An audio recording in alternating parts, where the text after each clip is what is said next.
নমস্কাৰ। আজি আমাৰ লায়ন্স ক্লাব জৰিয়তে পৰম্পৰাগতভাৱে সমগ্ৰ দেশৰ লগতে আমি নিৰ্দিষ্ট পদ্ধতি অৱলম্বন কৰি ভাৰতৰ দ্বিতীয় ৰাষ্ট্ৰপতি ডক্টৰ সৰ্বপল্লী ৰাধাকৃষ্ণনৰ জন্মদিৱস উপলক্ষে শিক্ষক দিৱস হিচাপে পালন কৰোঁ। আৰু এই শিক্ষক দিৱসৰ অনুষ্ঠানত আমি সাধাৰণতে সমাজৰ মাজৰ পৰা দুগৰাকী শিক্ষক বিচাৰি আনো, যিসকলে শিক্ষাৰ ক্ষেত্ৰত বিশেষ ধৰণে বিশেষ অৰিহণা যোগাইছে আৰু এখন সমাজ গঢ়াত তেখেতসকলৰ বিশেষ বৰঙণি আগবঢ়াইছে। তেনেকুৱা ধৰণৰ শিক্ষক দুগৰাকী আমি বিচাৰি আনো।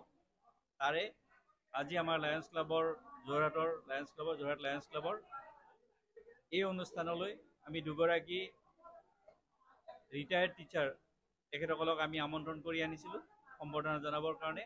তাৰে এগৰাকী শ্ৰীযুত ৰঞ্জিত বৰা ডাঙৰীয়া আৰু আনগৰাকী শ্ৰীমতী কল্পনা গোস্বামী বাইদেউ।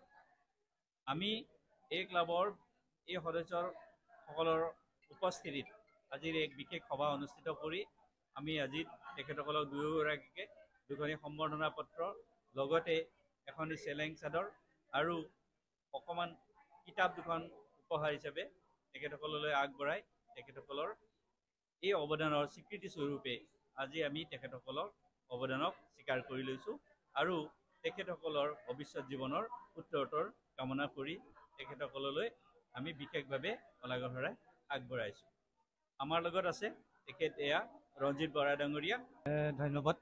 আজি 5 ছেপ্টেম্বৰত ডক্টৰ সৰ্বপল্লী ৰাধাকৃষ্ণনৰ জন্ম জয়ন্তীত আজি লায়ন্স ক্লাবৰ তৰফৰ পৰা আমাক যিখন সন্মান জনালে, তাৰ বাবে লায়ন্স ক্লাবৰ সন্মানীয় সভাপতি, সম্পাদক তথা সমূহ বিষয়ববীয়াৰ লগতে তাৰ সমূহ সদস্যসকলক আমি বিশেষভাৱে ধন্যবাদ আৰু কৃতজ্ঞতা জ্ঞাপন কৰিছোঁ আৰু ভৱিষ্যতে লায়ন্স ক্লাবৰ উত্তৰোত্তৰ কামনা কৰিছোঁ।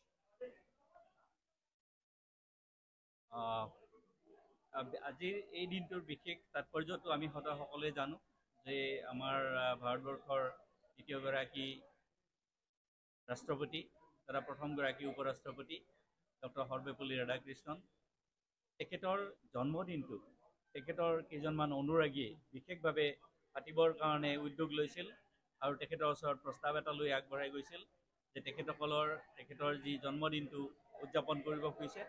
কিন্তু ডক্টৰ সৰ্বপল্লী ৰাধাকৃষ্ণনে কৈছিল যে সঁচাকৈয়ে যদি মোক তোমালোকে ভাল পোৱা, সঁচাকৈয়ে যদি মোৰ বৃত্তিটো তোমালোকে ভাল পোৱা, তেতিয়াহ'লে মোৰ জন্মদিন পালন কৰিব নালাগে।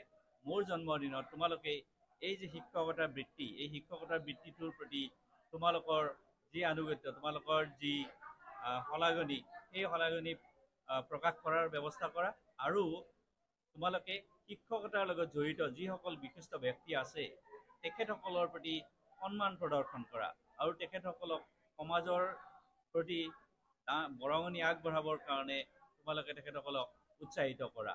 গতিকে এই পৰম্পৰাটো ৰক্ষা কৰি আমি আজি লায়ন্স ক্লাব যোৰহাটে অলপ আগতে বৰা ডাঙৰীয়াই ক'লে যে আমি তেখেতসকলক এটা বিশেষভাৱে সন্মান প্ৰদৰ্শন কৰিছোঁ আৰু এই লায়ন্স ক্লাব যোৰহাট আজি আমি সঁচাকৈয়ে তেখেতসকলৰ নিচিনা দুগৰাকী শিক্ষকক আজিৰ এই আমাৰ অনুষ্ঠানত সন্মান জনাবলৈ পাই বিশেষভাৱে সন্মানিত অনুভৱ কৰিছোঁ। ধন্যবাদ।